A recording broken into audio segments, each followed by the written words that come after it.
మహిళా పెన్షనర్స్ కు హెల్త్ కార్డులు ఇవ్వాలని ప్రభుత్వాన్ని కోరారు women pensioners association chairperson Umadevi. Chief secretary, finance సెక్రటరీలను కలిసి వినతి పత్రాలు ఇచ్చామన్నారు. హాస్పిటల్ కి వెళ్తే ట్రీట్మెంట్ అందేలా రాష్ట్ర ప్రభుత్వం చర్యలు తీసుకోవాలని అన్నారు. తమకు వచ్చే పెన్షన్ డబ్బులు సరిపోవటం లేదని, ఇక కార్పొరేట్ హాస్పిటల్స్ కు వెళ్లి లక్షల రూపాయలు చెల్లించలేకపోతున్నామన్నారు.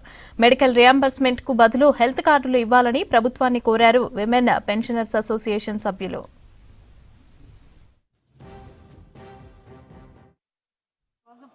ఫస్ట్ చీఫ్ సెక్రటరీ గారికి హెల్త్ కార్డు మీద ఇవ్వడం జరిగింది. ఇంతకుముందు మనకు కమిటీ పెట్టినప్పుడు ఆ కమిటీలో డిక్లేర్ చేశారు హెల్త్ కార్డు ఇస్తాము అతి త్వరలో అని.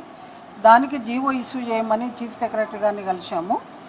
ఆ తర్వాత ఈరోజు మన ఫైనాన్స్ సెక్రటరీ గారిని కూడా కలవడం జరిగింది. అతి త్వరలో చీఫ్ సెక్రటరీ గారు మాత్రం చెప్పడం ఏమైంది జరిగిందంటే, తప్పకుండా కొంచెం లేట్ కావచ్చు మేడం, తప్పకుండా 100% హెల్త్ కార్డు ఇస్తాం మేము. ఈసారి ఇచ్చిన తర్వాత హెల్త్ కార్డు మళ్ళీ వెనక్కి పోవద్దనే ఉద్దేశంతోనే మేమంతా కూడా దాని మీద కసరత్తు చేస్తున్నాము. కొంచెం లేట్ అయినా కూడా పక్కా హెల్త్ కార్డు ఇవ్వడం జరుగుతుందని చెప్పారు. రిటైర్ అయిన వాళ్ళ మహిళా పెన్షనర్స్ ఉన్నారు ఎంతోమంది, వారికి వచ్చే రాయితీలు ఇమ్మీడియట్గా ఇవ్వండి. అందులో విడోస్ ఉన్నారు, చేతగాని వాళ్ళు ఉమెన్స్ ఉన్నారు. ఏదో కొద్ది మంది మాకు చేతనైన కాడికి మేము ఏదో అసోసియేషన్ పెట్టుకొని ఉమెన్స్కు ఇవ్వాలండి అని చెప్పి మేము తిరగడం జరుగుతుంది.